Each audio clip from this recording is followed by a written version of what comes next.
Hi, you guys. It's Feminista Jones. I haven't made a video in a long time, and I'm making one today because I kind of wanted to address something that's been like a recurring theme in conversations that happen online, particularly on Twitter, and I just felt like I just needed to weigh in a bit. Before I say that, thank you to everyone who has been following along with me on my radio show, on the podcast, This Week in Blackness After Dark.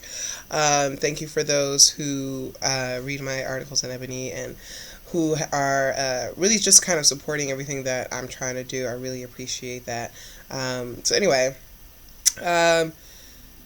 yeah, there's this idea going around. I mean, and I'm not going to say that's going around. It's one that's been around for as long as people have existed. But I feel like we have the opportunity now to kind of confront it and work towards doing something about it. And it's this idea that men can basically buy women's sex. And I want to talk about that, and that sounds simplistic, but I'm going to break it down a little bit. But the reason why I'm saying this is because I'm noticing, I'm older, right? We all know that I'm a woman of a certain age, but I'm noticing a lot of younger men really embracing this idea, and women too, but more so I see the men saying it more, that if they spend a certain amount of money on a woman, or if they take a woman out, that she deserves sex. And there was a study that came out that had some really interesting statistics about that, where it's not as uncommon as you would hope it would be.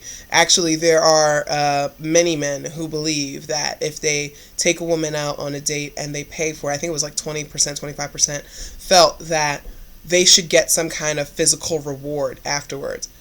And I think if we start there, right, with this idea that sex is a reward, we've already got a problem. Sex is something that is supposed to be enjoyed by people participating in it. We're supposed to be active participants. I wrote a piece in Ebony about enthusiastic consent.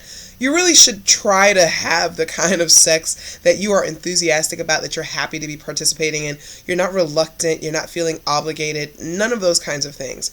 It should be agreements that are entered into by at least two people. And I say at least because, hey, you may want to get freaky and do whatever you want to do. You want to add 3 people, 4 people, you want to have a whole room of people, whatever. Be safe, okay? Use condoms, please. And dental dams and all that good stuff. But everybody entering into a sexual act should be consenting, willing, and wanting, okay? People do consent to sex that they don't particularly want, but that becomes an issue of like coercion and obligation. And that kind of goes into this thing that's going on where men are saying, and they're telling women, and unfortunately some women are believing it, that if I take you out, if I pay for this date, if I spend X amount of dollars, you owe me sex. First of all, why would you want anybody to owe you sex? That just sounds ridiculous. Like, what is this? It's like, are you like a bill collector? Like, are you calling women up in your phone and you're like, you are 2 months past due on this bill. You need to pay your pussy bill. Like, no, that's not how life is supposed to be.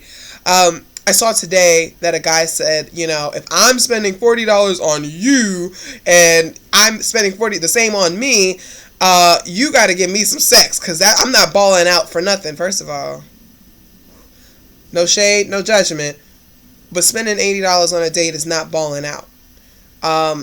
Maybe where you are, it is, and that's fine. Everybody has a different financial situation. If that's balling out to you, that's balling out to you, but it's not worth you even opening your mouth to say that a woman owes you sex because you spent $80 on a date. If you want to spend $80 and get sex, there is a flourishing sex work industry, okay? It's legal in some areas, it's not so legal in other areas. I mean, I'm just saying. There are people out there that are more than willing to exchange sex for money. And it would make your life so much easier, because when you guys say things like that, that's exactly what it sounds like, that you are Johns that are just looking to pick up some work for the evening and go on about your business. And there's that saying that you don't pay a prostitute to have sex with you, you pay her to leave. And I don't particularly agree with that, but if you think about it in that way, it's like, if that's what you want for the night, that's all you want for the night, you're not interested in anything else, then just go that route.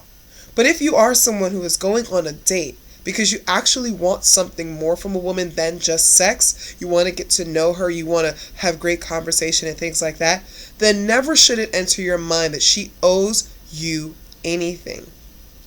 And I guess I'm getting a bit scared and nervous because I'm seeing more and more of this.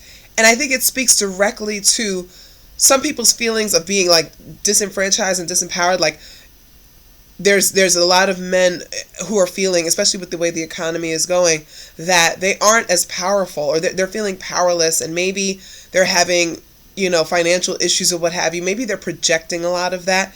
And let me tell you, I get it, because things are hard for a lot of people right now. Whenever you have statistics that are showing that white men are struggling, then you know the economy is struggling. And it's particularly men of color are going to feel it the worst. Women of color are going to feel it really badly. So I get that some people are kind of maybe resentful of things. Maybe they wish their lives were better, what have you. Maybe they're feeling like I can't really afford to spend my money and waste it on things that I feel are not fulfilling and satisfying. And I don't have a problem with that, actually. I don't think that people should be spending their money and wasting it doing things that they don't particularly find fulfilling. I just think you need to be honest with yourself. And if you are only going out on a date with somebody because you want to get sex, there are better avenues you can go about that. Adultfriendfinder.com, onlinebootycall.com. I mean, there's all these different sites out here that are just for people that are only looking to hook up sexually. You can get tested, you can make a connection, you guys can exchange, STD testing information, you can bring condoms, you can use dental dams, you can use all kind of protection, and you can go and have adult-ass sex and call it a day. And if you feel like breaking the person off with a couple of dollars, whatever, that's fine, they agree to that, that's fine. But this idea that you guys are carrying around, that because a woman sits down and takes time out of her day, her busy life, and spends an hour or two with you dining when she could have been at home with her feet up after a long day of work, that somehow she owes you sex because you nodded and said after every 5 sentences of hers, y'all can kiss my black ass. And I'm just going to put it like that. I know a lot of guys, they watch my videos and they're like, oh, she's a feminist, she hates men. No. I don't hate men. I actually love and respect men that have some fucking sense. You idiots out here have no fucking sense. Therefore, I do not respect you, and I'll speak to you as such. Stop pretending that women owe you things. You don't, and this is the second part of it. What you don't understand is that you come off sounding like a sexual predator, okay? When we have discussions of rape, what I have found and what others have found, particularly in this field of sex-positive type work, is that people have this idea of rape as being this very violent stranger in the alley, rip your clothes off, use a weapon, beat you within an inch of your life, and you take your ID so you don't call the police, whatever they show on SVU and other shit like that, right?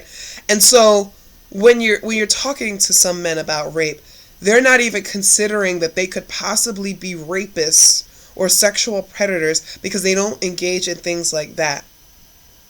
But they're not thinking about all the other ways in which they are committing acts of sexual assault against women, because they don't ever want to believe that it's them. When we see situations like football stars being accused of drugging and raping women, a lot of these same men will be the first ones to say, well, he doesn't need to rape anyone. Who on this earth needs to rape anyone? Just that thinking alone tells you that there are some people who believe that there are people walking this earth that might need to rape someone because they can't get women, so they would need to resort to rape. That's not how this works, okay? If you're at a club and you're buying a woman drinks, hoping that it will reduce her inhibitions and make her more likely to come home with you, you're a sexual predator. If you slide something in a woman's drink and give it to her, something that might make her unconscious, you're a sexual predator. If a woman tells you no several times, and you keep rubbing on her, you keep talking to her, and you keep trying to pressure her, and you keep trying to convince her that she needs to have sex with you, to the point where she finally gives in, oftentimes because she's terrified that if she continues to say no, you might actually get violent. You're a sexual predator. If you can't take no for an answer, you're a sexual predator. When you harass women on the street, objectify them, and make them feel like shit because they won't talk to you, or they won't give you the response that you need, when you feel the need to sexually objectify them and call them filthy names and things like that, you're a sexual predator. And when you go on Twitter and you talk about how if you spend a certain amount of money on a date with a woman, she owes you sex, and you launch into these tantrums about what women owe you, you're going to be seen as a sexual predator. This is not what we need to be doing. Particularly men of color, I'm speaking to you. I need you to think historically about the ways in which black women's bodies have been used and treated and abused, sexually vilified, raped, abused, treated like garbage. Why would you want to take up the reins and continue that? Why would you want to contribute to that? You come from black women. You're raised by black women. You have black women as sisters. You have black women as daughters. Why would you want to be a man that contributes to the phenomenon of sexual abuse against black women?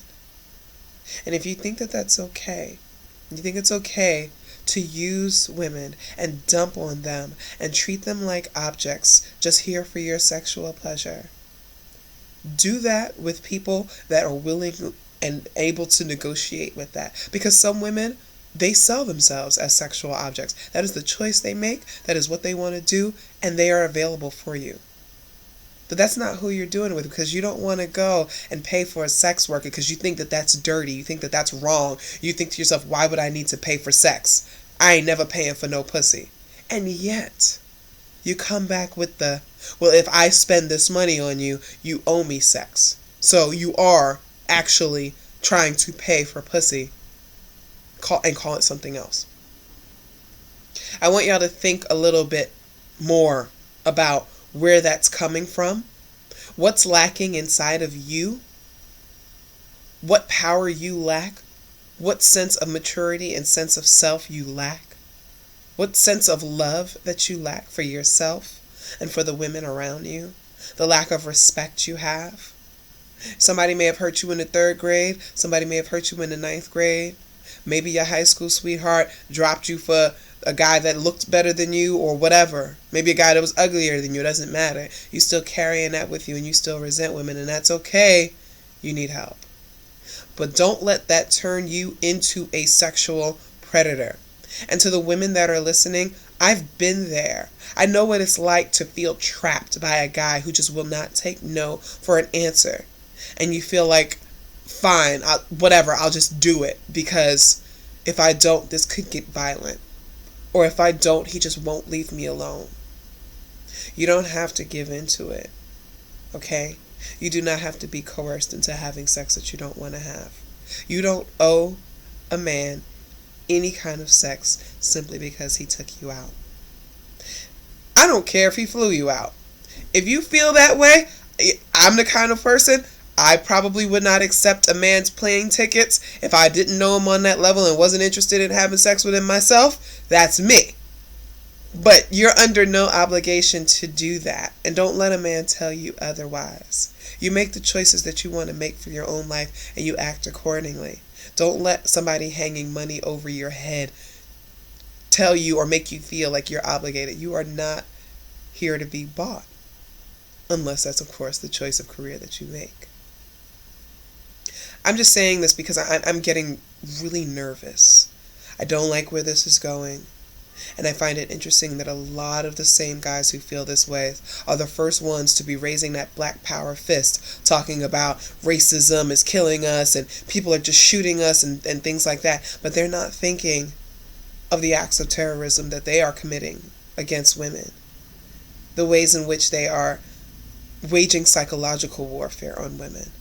by demanding that women reciprocate their kind actions with sex. Women are worth more than the sex that they can provide.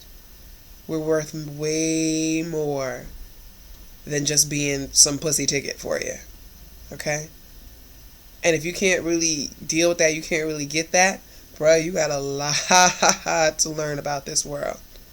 Because you're going to do it to the wrong woman, and her brother's going to fuck you up. I'm just saying. Chill out, y'all. Relax. It ain't that goddamn serious. Alright? I don't know when I'll make my next video. Check me out on Twib After Dark. Check me out at Ebony. Check me out at Bloghair. Check me out coming to a conference near you. And you guys stay up. I love you all. Bye.